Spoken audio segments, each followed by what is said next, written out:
We are here because we are dedicated to helping the entire CrossFit community. Determined to elevate coaches, box owners, athletes, and everything in between, we believe that this mission will begin right here, right now. While this time and this goal begins with you, our hope is that you take this fire ignited within you and weave it into your own life with the same unrelenting passion to give those you have the privilege of coming in contact with the best hour of their day. All right, well, it's really strange spending so much time in person with you, being back on Zoom with you two. This is crazy now. I'm upset. I'm genuinely upset I don't get to reach out and touch Fern. I'm not. Yeah, We that was plenty. how many hours did we spend together, Fern? 10 days. How many hours that is? 240 hours. Well, I mean, we didn't sleep side by side. I mean, a couple of nights, yes, but most of the time we went back to our separate rooms. But that was a lot of time. That's about the most time I've ever spent with someone and not wanted to, murder them. I genuinely wish I could say the same thing. I was waiting for that. And Katie, wow, what did we learn about Katie? So much. I have legs. I That's mean, the big thing. That was the big thing. But she's got legs, huge. I mean, Fern, Katie and I bonded a little bit when you were, hanging with your family. We watched, how many episodes of The Office did we watch, Katie? Probably like 5 in a row. I think Yeah, that's how. of the extended episodes. Katie, Oh, nice. Right. Yeah. We've talked about it a little bit, but you got to know us. You told us that we were the real deal. We are who we are. And I'm just a little more neurotic. You're as neurotic as people think you are. Yeah.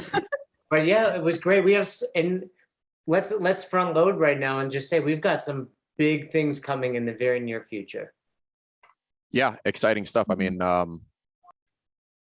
yeah. So just so everybody knows, like we genuinely listen to what you guys have to say, and we're trying to deliver on all of that. With Affiliate U, with the podcast, with coach development.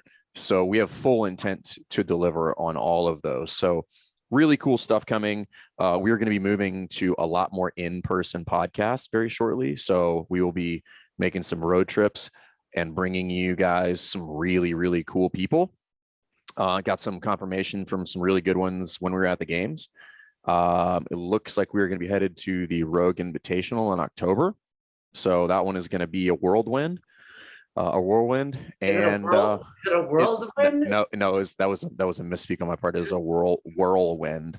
By the way, Fern used the word milk toast numerous times at the games with me. All in proper context. Yeah.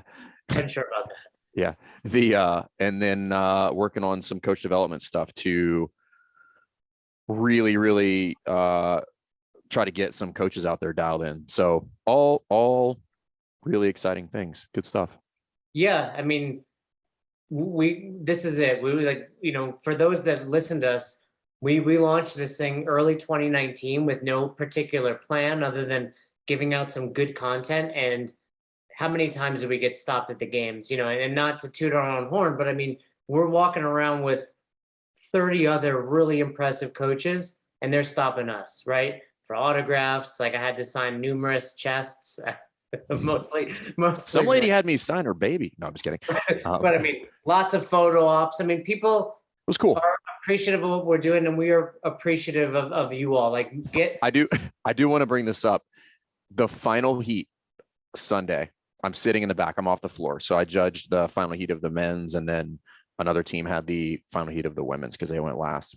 They had a bunch of the worms stacked on a pallet back there. So I was lounging on the worms, just kind of like watching on the TV. Just I'm done. I don't have shit to do anymore.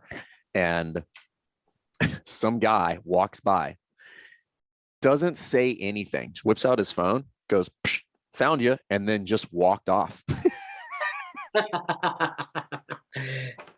That's funny. I was like, I'm happy that you're participating. However, that was weird. That was strange, but it's great. Right? Find Fern, Ackerman awareness. We were getting tagged left and right, blowing up, and I feel like people really felt bad for you, Jay. Like somebody really put some time and effort into be like, hey, how do we include Ackerman on this game? It's like, so Ackerman awareness was not bad, actually. Not bad. I came up with that, right, Katie?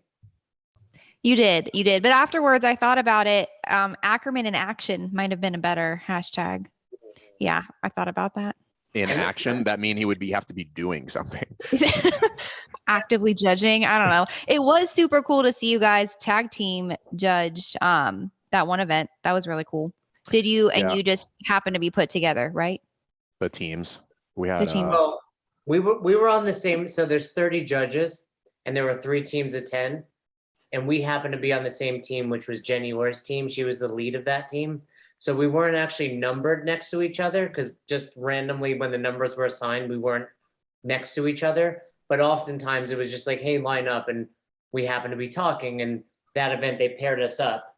You're talking about the one on the field. Yeah. Oh, that was when we had the teams. Remember that girl on that team? Dude. So if what I would really like the viewers of the games to be privy to is the team interactions. That girl, some of the team interactions are brutal. They were from, I want to say like Norway or something. Yeah, it was like some sort of like, Nordic in the Nordic area, but like it might have been. I want to say it was Sweden. Yeah, I think you're right. I was gonna say I think you're right. It was Sweden. She was screaming at her. Oh yeah. And the one dude, he was dying. So it was the one where they had to hold the 100 or the 70, and he kept going to the 70. He kept he was pushing the 2 girls out of the way so he can grab the 70. And that other girl, so bad for that guy. She wasn't getting tired. Like they're dying and she's yelling. It was pretty incredible. Every time they would take a break, she would yell at them in whatever language it was. And I was just like, oh my God. And the language just sounded like harsh. Right. Like it just sounded like she was like just berating them. High pitch. It was just like, I was like, oh my God. Yeah. So we did have that event together. He was dying. You could just see it on his face and his body language. He wanted nothing to do with that workout after like 10 minutes. And she was just laying into him. And I was just like, you're going to get an earful when this is over, my friend. Being the weak link here.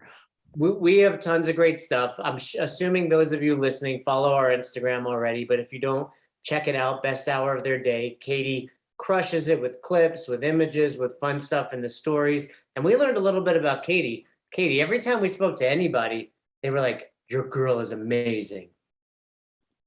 Yeah, people are fans of young Katie. Well, every time I spoke to people, that was something I learned about. Well, not learned. I experienced it, and I said it on another episode that we've recorded in the past. But you guys are exactly the same on air as you are in real life. But people, if they're fans of you guys and the podcast, if you say something or to do something, they listen and they abide by it. They really trust what you guys say. So I thought that was really cool. The dude abides. On that note, then I will tell them to do something. Everybody send me $50. $1. $1. Hey, do Jay a favor and subscribe to Patreon then, if that's how this works. Subscribe to Patreon for sure. Patreon.com/best hour of their day. But please also leave us a review. We're still waiting for more reviews to come in. And part of the cool thing that we have going on, the big announcements are we're definitely, like Fern said, doing more in-person recordings, videos. Like we said, we're going to some pretty cool locations with some of the best coaches and celebrities in the world. It's going to be on our YouTube. So head over to our YouTube, Best Hour of Their Day, and subscribe. If you love us, look, if you never give us $1, we don't care. We're going to keep doing this. We're going to do this until we are forced not to do it. But if you don't want to give us anything and you're enjoying what we put out there, YouTube and leave us a review. If you can do that, that'd be great. Tag people on our posts. Just help us spread the word because we feel it. There's definitely an energy and a buzz around everything that we're doing. But it really helps to have that support from you guys. And last thing I want to say, if you guys are watching this video, you'll notice right there, Katie, there it is. The tag team belt. Tag team belt. So Fern, we talked Is about that it briefly. when you unfold that, is that taller than you? A little bit. Yeah. A little taller. Yeah. How do you even put that on your body? I don't even. It wraps twice. Yeah. It wraps twice. Talk to me, Fern. Best gift ever. It's a good gift. It's not the best Now gift you've had ever. a week to really soak it in. My daughter really enjoyed it. My son, oddly enough, didn't want anything to do with it. I was like, man, I thought he's too young. He'll grow fond of it. Speaking of, I think I was telling you guys, Madison, she ate a banana today. First time eating. Crazy. That's what kids do. They eat. They grow up so fast. They grow up so fast. So we're here. You know, we had a very unique perspective on the CrossFit Games this year. Let's chat a little bit about it. We've got some questions from everybody about it, but I think I speak for both of us or all three of us when I say, man, that was a long week. So yeah, everybody in the gym was asking about it today. That's by far the most events we've ever judged in a games week. We judged 19 events. We judged 15 individual events. And then because of the way the events were laid out this year, so we were asked this in our coaches development group, but the 30 of us that judge the individuals were seminar staff. It is a paid position. We're paid to come out there. We're put up at the hotel. And we judge exclusively the individuals. The team judges, the masters judges, and the age division judges are typically volunteers. But because of the way it fell this year, the age group were competing on the same day as the team on Thursday. So we judged the first day of individuals on Wednesday, which included the swim and the kayak. There was that 550-meter sprint. And there was a thruster wall walk workout. Which was, I mean, other than the fact that it was just a brutal, I mean, I would still be sore from that workout alone. The watching people just lay on the floor and look around in despair was pretty comical. And that was something I wasn't anticipating. I had Cole Sager on that first heat. I mean, after the rounds of 9, he was basically in a pool of his own sweat. Oh, I had Jason Hopper for that one. And I was like, how is one human being sweating this much? Like, I was just like, holy shit, dude. He was dying. And I felt bad because he's a big boy too. He's every bit of 210 to 215. And that is not a big man workout, the wall walk. I mean, 185. That's a yeah, heavy. But most of those guys can handle that weight like relatively equally. Like some of them are a little bit better, but like on the low end, so people struggle a little bit more. But basically, once you get into like, so if there's 40 athletes there to begin with, 30 to the top 5 or 3, like they all handle the weight very similar. You know, some of them are just like, you can tell the ones who get banged up by it, but for the most part, it was not the thruster. The wall walk was just decimating people. Can we talk about the same? So anyway, there was those events. There was one other one. Obviously, my mind's blanking. I can't remember. I think it might have been that sprint pig one. Was that what it was? I think you're right. Yeah. But you know, so then day 2, Thursday. Rope climb pig. No. Isn't it crazy how we don't? It was a sled, pig flip, muscle up. That was it. The 12. So yes, we judged 19 events, but then, so I think we judged something to the tune of like 50 plus workouts in that week, because there's multiple heats of each workout typically. Oh yeah, for sure. Just nonstop. But anyway, I want to talk about Thursday, the same event, the wall walk thruster. Fern decided, hey, I'm no longer judging. I'm joining Team Mayhem, and I'm hopping out there on the floor with you guys. It's that is the cool part about the games, is you do get to be, I mean, quite literally front row for some pretty cool moments. And that was final event day 1 on Wednesday for the teams. And they were not in the lead the whole workout. They broke every set of thrusters. and I can't remember what the girl's name is, but obviously you're paired with Rich. You know, you're basically just trying to keep up. And she was struggling on the barbell. And then the last set, the team that was in the lead, they broke. And then they did all 7 thrusters unbroken, and the place went ape shit when it happened. So that was cool to see, you know, because they knew, dude, and watching Rich, just like so much experience, just watching him be cool, calm, and collected. Because like she was trying to hustle to the barbell, and he was just like, slow down, it's fine, we'll be all right. And then they won. You know, you hear it a lot in the MMA world. They call it fight IQ. And then, you know, so for example, somebody hits somebody hard and they're staggering, and all the fans are like, rush in. And it's like, no, that dude's not down. He's still very powerful as well. You don't want to exhaust yourself.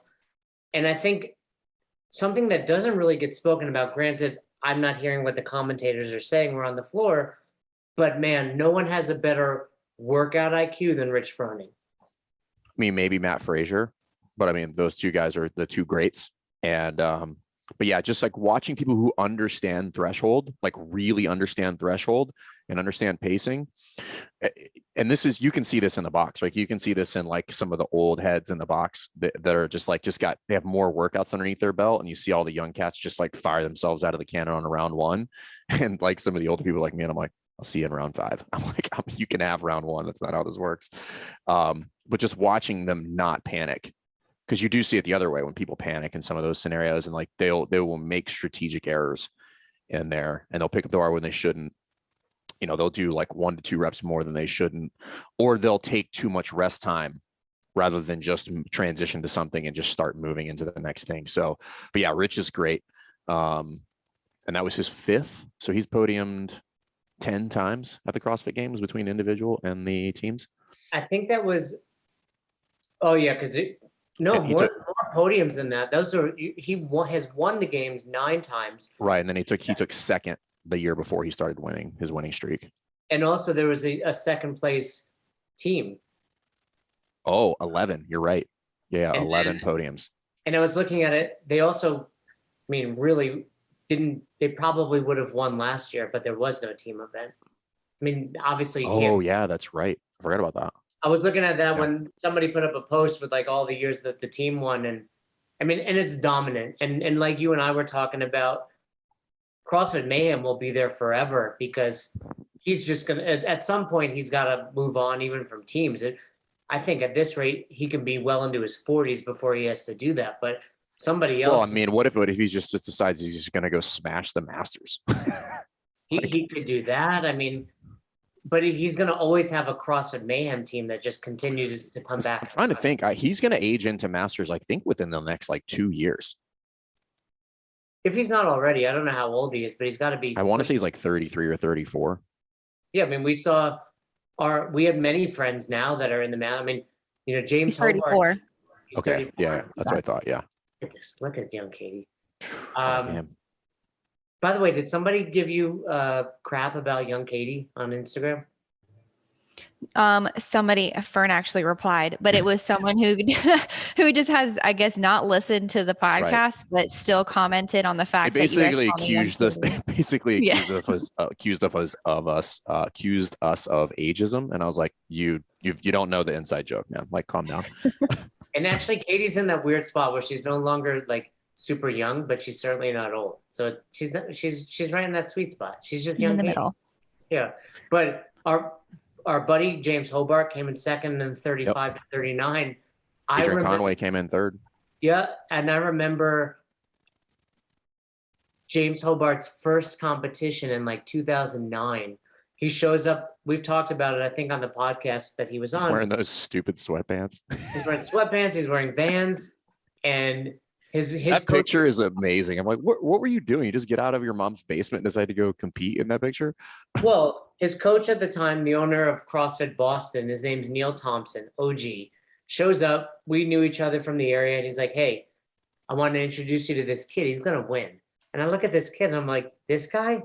Like, you know, it was back in the day, like, not people didn't look like beasts, but they certainly didn't look like 14-year-old boys either. Yeah, because he would have been early 20s at that point, right? He would have, well, Yeah, it would have been, at least 12 years ago. So probably Yeah. he's probably fresh out of college or something. 23 probably. Yeah. But it's just crazy to see now still hanging around in the Masters. So, but anyway, what other stories did you have from the games that you want to share before we go to the questions? I mean, I don't think I have any other stories, but as always, just shout out to Boz, to Dave for putting on an amazing event. And it was cool to see they had their first time on Zoom. Jay, you don't know how to silence your calls. Got it. All right. It's ringing.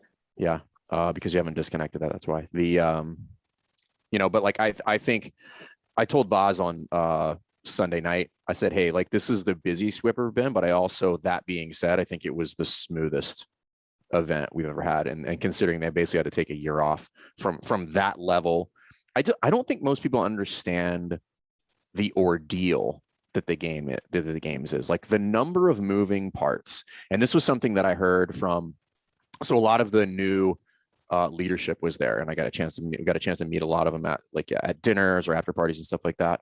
And these are people that are like legit C-suite people who are coming from major industries and companies coming into CrossFit, and they were like blown away at the level of logistics involved in the CrossFit Games. Like if people could see underneath the anthill or inside the anthill that is the Coliseum and back there, like I don't think they would comprehend the number of moving parts in the games and the efficiency with which they orchestrate that thing.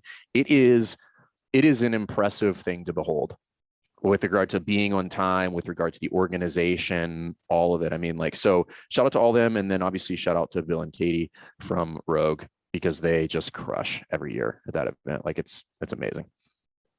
Yeah. I mean, every year the number of volunteers grow, the number of events grow. I mean, this year they had an adaptive division. There's just so much involved that I think people just assume, okay, people show up, they work out and they leave. We're like, we had our first meeting on Monday, our first event Wednesday, we're there till Sunday. It's a brutal schedule, but again, it was one of those events where Tuesday, Wednesday, you're like, this week feels like it's never going to end. And then by Sunday, as it's wrapping up, you're like, where'd the week go? Yeah, every year I get there Monday, I'm like, here we go. And then Sunday, I'm like, how do we get here? I think I was talking to Joe today, and I was like, the games is a time warp. You get in and you're just like, and it's Sunday. You're like, holy shit, what just happened? How did we get to this point? Because I think the longest break we had, like, from the time we show up, like the whole week, I think it was like 30 minutes. Yeah, we had very few breaks this year. And, luckily, another peek behind the curtain, we get assigned cars. Fern was in charge of our car, but it was you, me, Joe DeGain, who owns 810 CrossFit out in Michigan, and Dustin Virgil, OG in the CrossFit world, former box owner, current police officer. And we just had a great car. So it's always nice. Like there's no one that you're like, out of the 30 of us, that I don't want to be around. But there are people that you're like, okay, after a long day, I'm driving back, like I want to blow off steam. Like I couldn't have picked a better car. So it's just nice to know, okay, we have a chill car. We're going to have fun. We're going to tell a lot of jokes. Yeah. I prefer to be around people who talk a lot of shit. And that was that group. Yeah, we definitely talked a lot of shit, mostly just about each other. Right. No, that's exactly. Yeah. It was just to each other is the shit talking. So that's what makes it fun. It's like if some people don't like that environment, but I thrive in that. But I just love that environment. It's like from the second somebody sits in the car, like the shit talking just starts like right there. We held it together. I mean, 7 days is a long time. Our group of judges is very intelligent, very hardworking, great coaches, but they start to lose it towards the end, myself included. I think people just get tired, and then the energy ramps up, the level of seriousness ramps up as you get to the end. So people just it ratchets up towards the end, and you can tell the people that are just the veterans are just kind of sitting around waiting. It's like, all right, I got to go out here and count some fitness. I just sit back and I'm just like, I do my best to never ask questions. I maybe ask one or two clarifying things, but no questions, just kind of go under the radar, but in a good way. Like I always tell people, you can't be a good judge. Like you're never coming off the floor like, great job judging, but you can mess up pretty significantly. Yeah. And And there's some things like Boz gave me a couple kudos. Like Fern, I don't think we ever talked about it, but you and I connected on that one thing. Do you even remember when so the overhead squat workout was ending and Boz came up to me and he was like, turn the barbells. And I'm Oh like, yeah. and I start going halfway. And luckily I saw you and I was like, look at me. And I turned my bar and then you started doing it. And Oh no, that was the lunge. That was the final workout. yeah, the final workout. Because Yeah, the barbells were literally on top of like someone Yeah. was gonna get hurt. And Boz did come up to me after that and was like, good job with that. But there are times where, you're not gonna get kudos like, wow, you judged so well. Like you're expected to. You're doing your job. Yeah. I enjoy it. Just from I always appreciated like really good referees in high school and college because they're there to facilitate a fair game. But and our job is not to go out there and no rep people. Like our job is to uphold the standard. And if they don't abide by the standard, then you're forced to take the rep. Like if somebody steps out of bounds in basketball, it's like, hey, like it is what it is. But our job is to allow the athletes to do their thing. And that's how I treat from judging, which is like, I'm not there to do the gotcha thing. And that's not our job. Our job is not there to confuse the athletes. Our job is to make sure that they have to do as little thinking as possible, make sure that the movements, the standards for movement are upheld, and then let these guys showcase what they do. And that's what I always appreciate. That's what I like to do for athletes and make sure that they understand where they're supposed to go, when they're supposed to go, what the rep count is. If they do miss it, make sure that they can correct it really, really quickly. That's our job as judges, is not to be, if you're a good judge, nobody knows you were there. That's the sign of a good judge. Yeah. If you're a bad judge, everybody knows that you messed something up.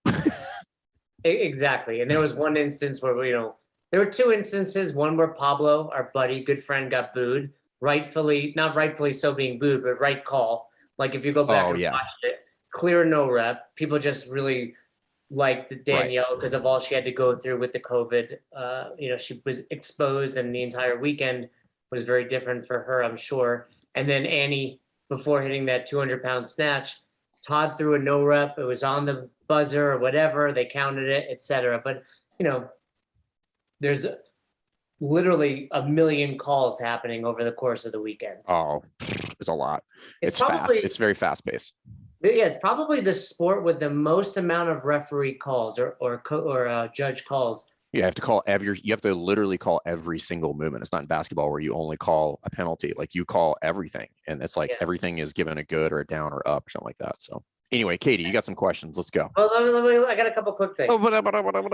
So one of my fun moments was I had Noah Olson on the pegboard event, and he comes out and he's like, just be loud. He knows me a little bit. Like we both spent time in Florida. Just be really loud. I'm like, check. Of course I'm going to be really loud.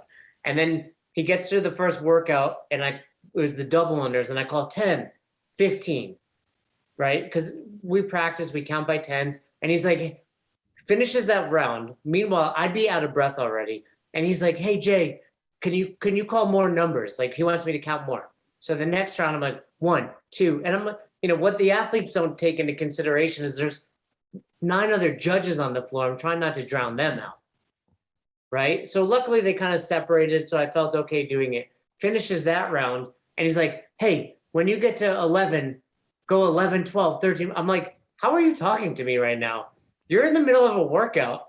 So that was an interesting moment. So, most people don't know that. So if you ever judge any event, local comp, if you happen to get to a qualifier or something like that, and you have to judge double unders, we all know this because we've been doing this for almost a decade, but you never count higher than 10. Don't do it. You will mess up the count. And the reason is the words get too long and you will be behind. So you count by tens and tens only. 1, 2, 3, 4, 5, 10. 1, 2, 3, 4, 5, 20. 1, 2, 3, 4, 5, 30. That's how you count double unders. That's the way you stay on count with double unders. And if you struggle to count double unders, it's probably because you're going 27, right? At which point they've done 2 double unders in that word. So the number of syllables involved in the longer words is too many to keep up count, especially if you have people that are good at double unders. Let me tell another funny story. This has nothing to do with judging. So we're not going to get to any of these questions, basically. We'll get to these questions. Got it. Okay. The first night I'm quite literally taking a poop and I got my phone on me and I'm in, my hotel room, really nice. We're at the Edgewater. And when you're already connected to a Wi-Fi and someone else tries to get on it'll have a pop-up of, do you want to share your Wi-Fi password? Mhm. Did I tell you this story, Fern? Only 7 times. Okay. Katie, did I tell you? No, I've not heard this one. It's not So- that great. It's not that great, but it was interesting. So my thing pops up and it goes, do you want to share your password with Eric Rosa? And you're like, no. No. No, I didn't say no, but by the time I got to it, like I was like, it took me a moment. I was like, wait, Eric Rosa. So a handful He's of stalking times, you. yeah, he's trying to get close to me. I don't think he was the room next to me. I think he was the floor below me, but right below me, because 2 times we got on the elevator together and he always got on floor 9. I happened to be on 10, but we chit-chatted a little bit. Yeah, we're buddies now. Probably go hang out with him later today. So do you think I could tell the story about the monitors, or do you think I shouldn't tell that story for the No. for the echo? No, don't tell No, that story. Don't tell that story. All right, sorry guys. For our Patreon subscribers, we'll tell that story. It's a really, I've told it to the coaches development group earlier. It's a really good story, but yeah, you're probably right. We shouldn't. No, don't do that. All right, young Katie, hit us with some questions. Okay. Well, some of them you guys answered just by Babbling. telling, yeah, which is good. So, and I don't know, how in what depth you guys can answer them, but one question is, did either of you make any mistakes during this games while judging? Probably. Yeah, I'm sure at some point, I guess it depends on how you would define a mistake. Like, is it like, there's a lot of things that go on, like mistakes, meaning like you lined up on the wrong side of the athlete. That would be a mistake. But I think people are referring to like rep counts, and Probably, yeah. no, I did not. No. Yeah, no, I don't think That's definitely not one you want to mess up. No glaring mistakes like that, but 2 of the things we always say is like, we don't talk about the events in public, because a lot of times we learn the events ahead of time or right before the athletes, because we're going over the movement standards. And the second thing is be ready to flex. And so with that second rule, a lot of times we have a plan and we have to be Change ready it. to flex, and that might be where we're standing when we take a knee, etc. The team is really good about, hey Fern, turn this way, and like no Yeah. questions asked, he does it. There are some people on the team that boss other people around, and those we ignore.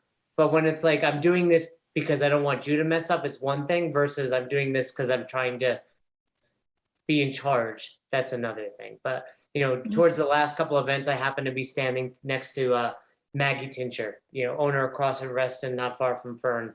Her husband competed in the Masters as well, and she He took 5th. He took 5th. Mhm. And numerous times, like we had to be like, move here, move there, but we're helping each other. So never a mistake. Once in a while, I think one event, when I was judging Brooke Wells on the dumbbell, the pegboard, before she dislocated her elbow, the next event, Boz came up to me and was like, watch the depth, right? And Yeah. and that's why it's not a mistake. He knows there's a lot of reps happening. He knows our angle is different than his, but it's just like, hey, we're noticing this, just keep an eye on it. So again, not a mistake, but we're not perfect either. But like Fern said, and I think it's important that the listeners understand, like our goal is not to ruin their work. If anything, we talk about it a lot. It's like the tie goes to the runner. We want this to show off and showcase their fitness. Even like the dumbbell one where they had to switch hands, it wasn't a memory test. Like we're like right hand, left hand, like we're trying to show them what to do. So all they have to do is the work. Yeah. That's good. And so just from watching it, you guys obviously were judging the athletes, but then like Boz was walking back and forth. So then is there always someone, like you guys are judges, and then there's always someone watching the judges, I guess, too? Yeah, so Like there's another a check on a check, right? So our job, their job is not to watch the athletes. Their job is to make sure. So basically, Boz and Jason McDonald, their job is to make sure the event goes as planned, and then basically keep us in check to make sure that we're doing what we need to do. So yeah, there's a secondary check on there. There's multiple checks behind that with regard to video and official scoring and all that kind of stuff. I mean, there's multiple levels to all of that when that goes down. So yeah, I mean, there's a ton of redundancy built into all of that. Yeah, makes Yeah, sense. then there's also a guy named Jason McDonald. a longtime seminar staff from Canada, UFC fighter. He's out there kind of Boz's, I don't know, second in command, would you call it, Fern? Yeah, probably. All right. So next question. The question is, what else did you guys do to support the games besides judge? So I guess the question is, other than judging, did you guys do anything else while you're at the games? No. No, that's our sole function there. We took Yeah. pictures with thousands of raving fans. Your adoring fans. Yeah. One time we had a short break and I went outside behind a fence, like that had blacking on it. So like you could see through, but it was like, translucent. And I'm like in the middle of I was doing like push-ups and squats. And somebody's like, best hour of their day. I was like, okay. So we couldn't escape it. We had to wear sunglasses, cover our faces a lot. But, no, we walked around. I mean, no other other than helping out with the teams.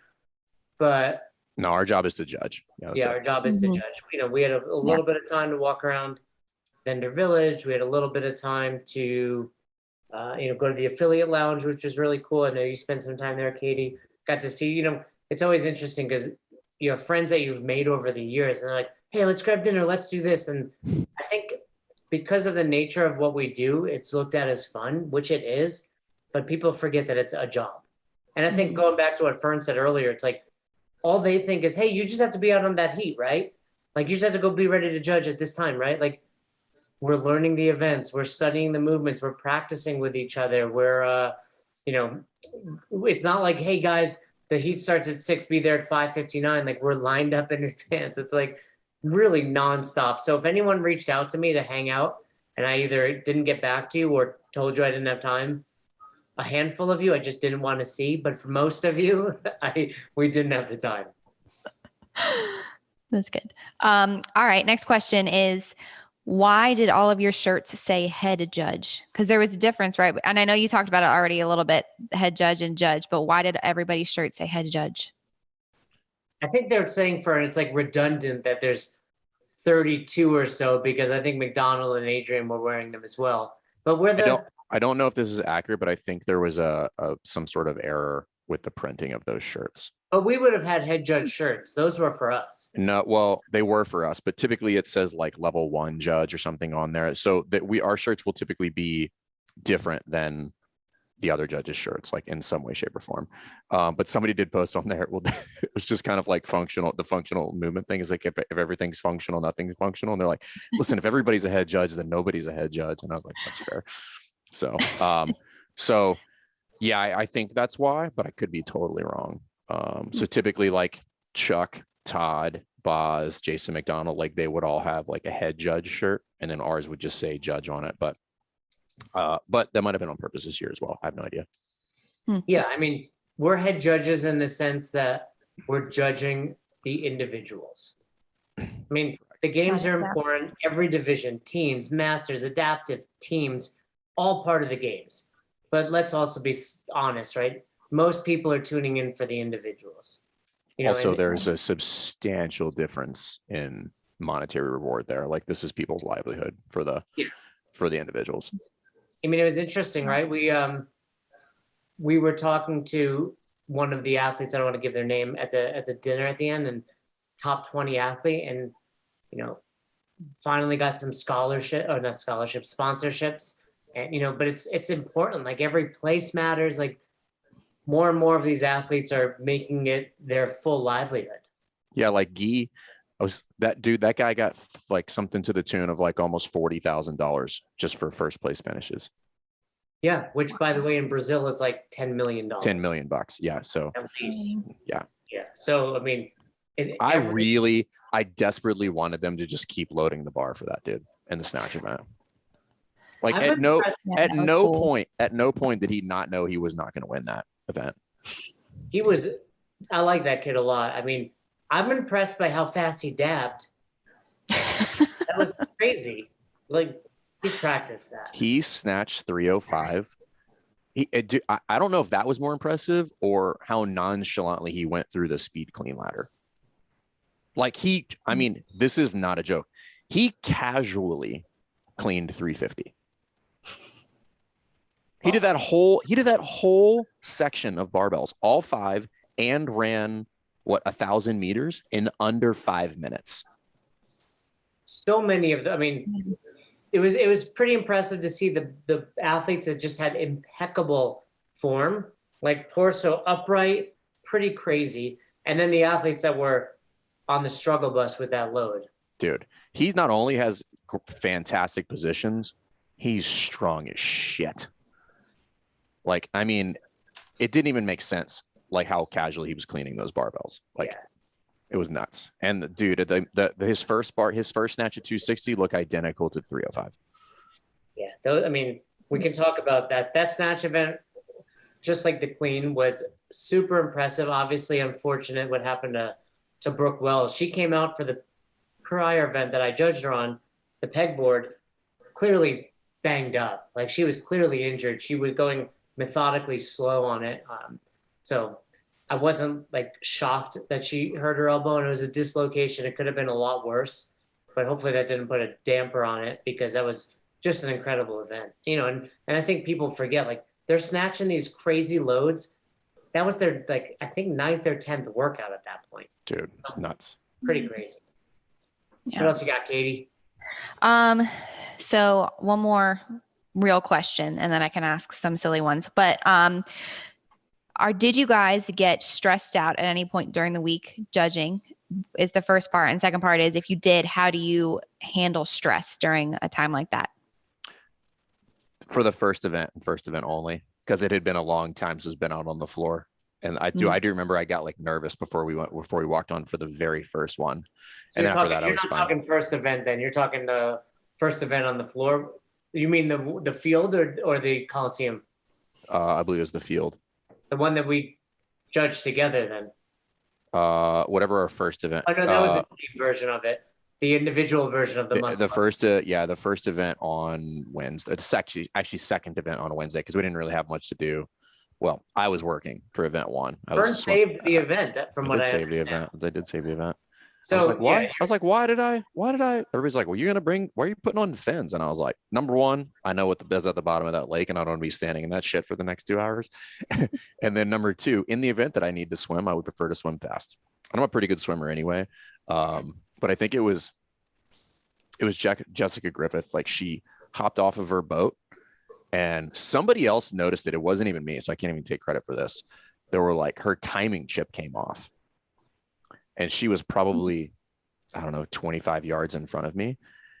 And so I just snatched it up, literally swam up and caught her and just like threw her timing chip. I was like, Jessica, she's like, what? I was like, this is yours. And I just threw it at her and she caught it and took off and finished the event with her timing chip. I thought you were going to throw it and have it cross the line at the exact moment. We were both still in the water at that point. But that probably would have created a bit of a snafu, but luckily she got it. So I didn't get stressed. In fact, there were numerous times where people were like, I'm like, I am the opposite of stressed right now. Like, none of that stresses me out. Like, I wasn't stressed. So I rephrase. It was like pre-game jitters. Yeah. Like, I used to get there like before a basketball game, and I would have to pee like 78 times. And like, dude, it was just like, by the way, I think I was talking to Justin Medeiros' coach Sunday night, and somebody was telling me that like he was throwing up before the final event. I did hear somebody say that. I was like, good. That's what I like to see, dude. Should be a little nervous before that one. That one's for all the marbles, my friend. But by the way, good on that kid. Like, that was a fantastic showing on his part. And I really wasn't sure who was going to win. But he came through and like, he's fit.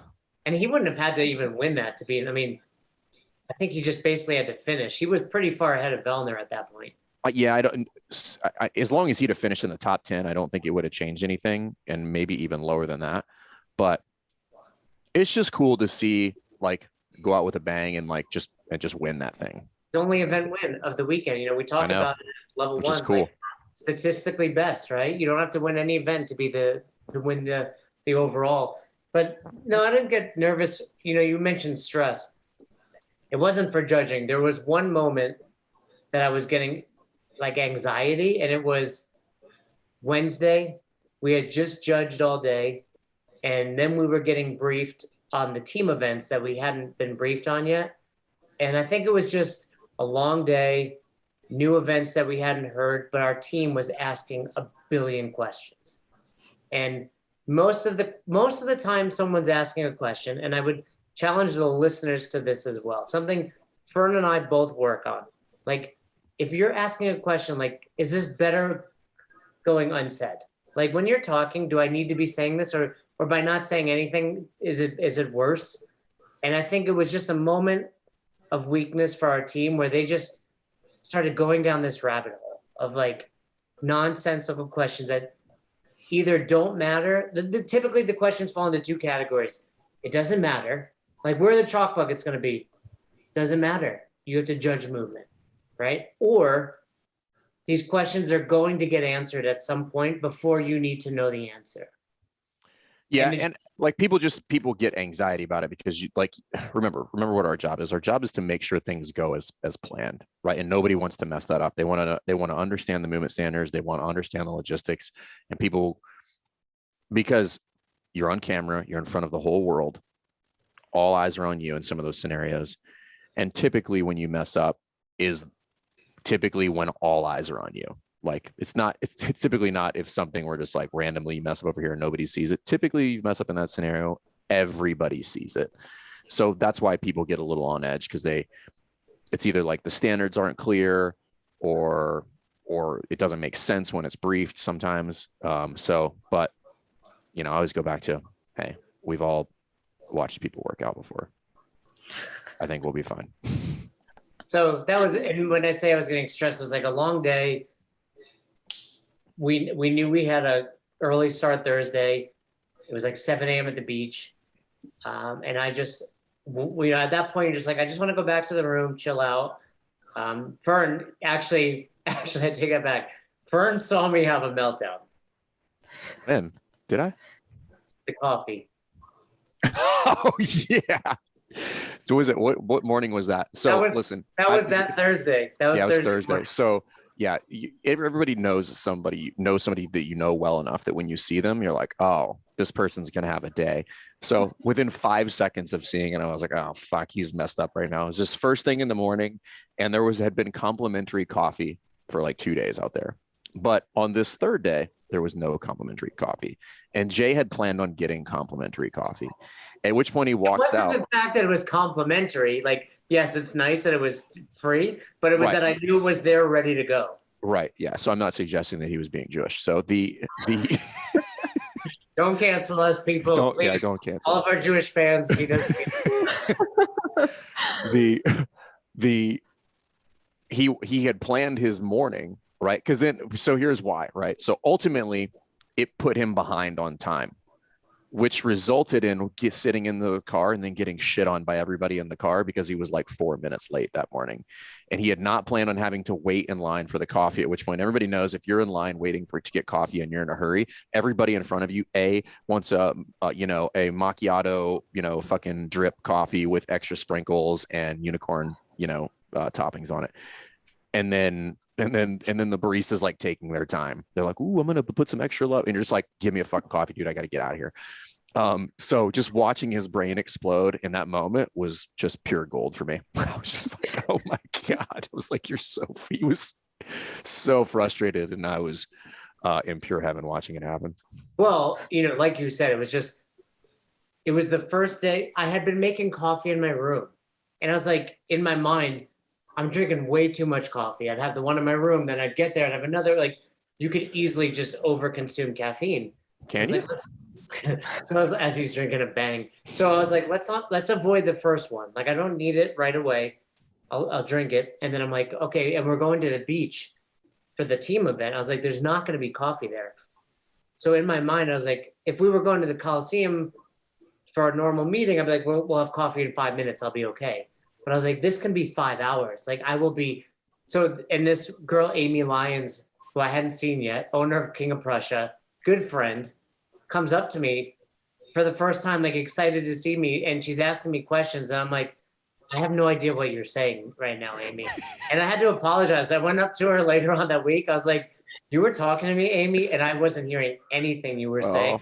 It was glorious. All I was thinking of is And then we wound up being like 1 minute late because of me, which, shout out to you, Dustin and DeGane, solid teammates. No throwing me under the bus.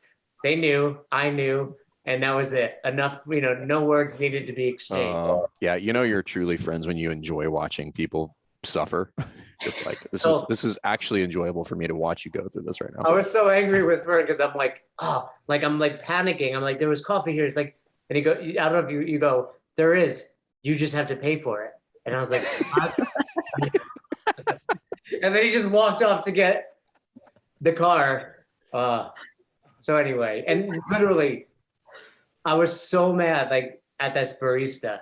He did not give a shit about anyone's time. Like, granted, he was doing a good job. He was super friendly, but I'm like, now is not the time to be friendly. Just make the fucking coffee. Yeah, like, because you're being friendly has nothing to do with my lack of planning. That's what you're saying. I had planned, and then he's like, the person directly. Just not properly. Yeah, ordered like multiple cappuccinos. I was like, oh my God. So anyway, that was the most stressed I was all week. What a whirlwind. That was a whirlwind. It's a whirlwind. Whirlwind. It's kind of like mind-boggling. Yeah. Good callback, Katie. Good callback on that one, by the way. That's good. All right, last couple. What do you got? Some silly ones people want to ask about? I actually have some more real ones. Do we want to save those for the next time? I don't know. I got time. You got another minute or two, Fern? Yeah, I got to wrap up. We got a bunch of people coming up here, but we can do it. So all right. That's a yes and no. But a yes and no. So maybe one is a yes. It was basically a yes, but hurry. All right, ask us one more. Things here at CrossFit Rife don't slow down. Actually, okay. Have we put out the tour yet of Rife? Not yet. When's that coming out? I'm just gonna start releasing them this week. Cool. So if you guys are listening, you're gonna get a full tour from us of CrossFit Rife. And if you're a box owner or you coach at a box or you love CrossFit, you are not gonna want to miss this. And again, on our YouTube, subscribe, hit that notification button so you know, because Katie posts our videos at random times. So if you want to watch it right away, make sure you subscribe.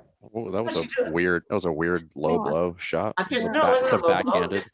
We don't put episodes out on specific days and times. So if you want to know every time a new episode comes out, if you hit the notification button on YouTube, you'll actually get a notification when our videos or our podcasts go up.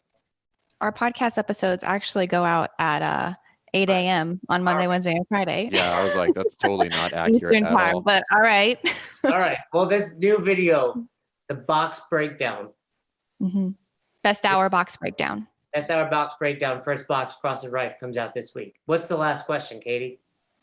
Well, I'll ask a silly one. This one comes from Christian. He wants to know who was the little spoon between you guys. We're gonna actually just put up a poll, Katie, and just be like, who do you think was the little spoon, and we'll see what people think. I know what people are gonna say. We don't have to even wait for it, but I'm telling you, Fern told us he likes being the little spoon. It's true. I do like being a little spoon. It's fun. But anyway, it was a great week. We had a great time. We'll do more questions. So if you guys are listening to this, if you have more questions about the games, feel free to throw them in our DMs or email us. Actually, throw them in the DMs. That way Katie checks them out. DM us best hour of their day. Check out our YouTube channel. Also, support our man Dale, Doc Spartan. Use the code BESTHOUR for 15% off your order. And we have a couple other cool things coming. We've got some sponsorships in the works. If you guys know people that are looking to sponsor the podcast, at that point, have them email us besthouroftheirday@gmail.com. And all I can say is the remainder of 2021 is going to be huge for the Best Hour community, for all you guys that listen, and for us. So we're super excited about it. So you never miss an episode of the podcast, subscribe to our YouTube channel and on all major podcasting platforms at Best Hour of Their Day. Thank you so much for tuning in and for being a part of the best hour of our day. See you next time.